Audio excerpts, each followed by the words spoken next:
नमस्कार, सुप्रभातम। सुबह की चाय जसवंत के साथ। किसी ने बड़े कमाल की बात कही है कि दो लोगों से जिंदगी में हमेशा सीखना। सबसे पहले उनसे जो सफल हुए हैं ताकि सीख पाओ कि क्या करना है, और दूसरा उनसे जो असफल हुए हैं ताकि सीख पाओ कि क्या नहीं करना है। बड़ी छोटी सी कहानी सुनाता हूं एक गुरुजी की, जिनके एक शिष्य ने उनसे पूछा कि गुरुजी, आज तक हमें पता नहीं चला कि आपके गुरुजी कौन थे, उनके बारे में बताइए। तो गुरुजी कहने लगे कि बेटा, मेरे तो बहुत गुरु रहे, मैं तो सबसे सीखता आया हूं, लेकिन चलो तुम्हें कुछ गुरुओं के बारे में बताता हूं। 3 गुरुओं के बारे में बताता हूं। सबसे पहले जब मैं साधना के दौर में आया था, नया नया तपस्वी बना था, साधु बना था, तो मैं ऐसे ही गांव में से निकल रहा था। शाम का समय था, अंधेरा होने को आया था।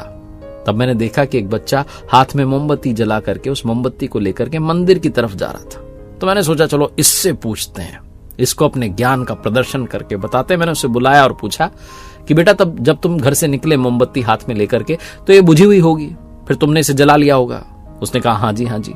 तो बेटा मुझे बताओ कि ये ज्योति, ये प्रकाश, ये रोशनी आई कहां से? लड़के ने तुरंत फूंक मारी, मोमबत्ती को बुझा दिया और मुझसे पूछा कि बाबा जी, अभी आपके सामने से बुझाया है, मुझे बताओ कि वो ज्योति, प्रकाश, रोशनी कहां गई? क्या आपने उसे जाते हुए देखा? मेरा सारा अहंकार चकनाचूर हो गया। मैं जिस ज्ञान पर घमंड कर रहा था वो नष्ट हो गया। छोटे से बच्चे ने मुझे समझा दिया कि ज्यादा भी ज्ञानी बनने की आवश्यकता नहीं है। उस बच्चे ने मेरे सवाल का मेरे ही अंदाज में जवाब दे दिया। कुछ महीनों बाद ऐसे ही मैं अपने भ्रमण पर निकला हुआ था, एक तालाब के पास से जा रहा था, तो मैंने देखा कि एक कुत्ता वहां पर पानी पीने का प्रयास कर रहा है, लेकिन अपनी परछाई से डर करके वापस भाग कर पीछे आ रहा है। वो जाता, उस परछाई को देखता और डरता कि शायद दूसरा कुत्ता है, वो भौंकता, वापस आ जाता। ये करता चला जा रहा था। मैं वहीं रुका रहा, उसी तालाब के किनारे, ये देखने के लिए कि ये करेगा क्या। 10-12 बार जब उसने ऐसा कर लिया तो अंत में वो थोड़ा पीछे गया, दौड़ा, भागा, छलांग लगाई और तालाब में कूद गया। बड़ी देर से प्यासा था, प्यास बुझाना चाहता था। तालाब में जाकर उसने पानी पी लिया और मस्ती में मगन होता हुआ, झूमता हुआ बाहर आ गया। उस दिन मैंने सीखा कि जीवन में डर आएगा, डर लगेगा, लेकिन आपने अगर अपना साहस दिखा दिया, कमाल कर दिखाया, तो बस डर छूमंतर हो जाएगा। और एक बार तो कमाल ही हो गया। आधी रात्रि का समय था, मैं गांव से दूसरे गांव में पहुंचा, क्योंकि भ्रमण करता रहता था।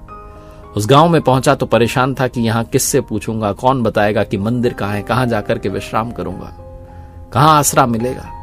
तभी मैंने देखा कि एक व्यक्ति, एक कारीगर जो था, वो दीवार को तोड़ने का काम कर रहा था। मैं पहुंचा उसके पास और बहुत सहज भाव से उससे पूछा कि भाई साहब, कारीगर जी, थोड़ा बता दीजिए इस गांव का मंदिर कहां है, मुझे वहां जाकर विश्राम करना है, काफी दूर से चला आ रहा हूं, काफी देर से चला आ रहा हूं। तो व्यक्ति हंसने लगा कि मैं कारीगर नहीं हूं, मैं तो चोर हूं, ये दीवार तोड़ के रास्ता बना रहा हूं, चोरी करने जा रहा हूं।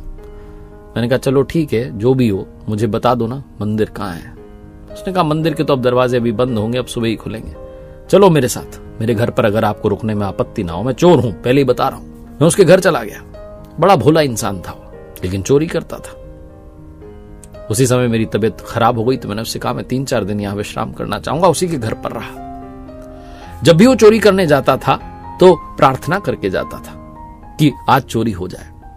2-3 रात्रि तो उससे चोरी नहीं हुई। उदास मन से नहीं आता था, बल्कि उस भाव से आता था कि कल चोरी पक्के से करूंगा।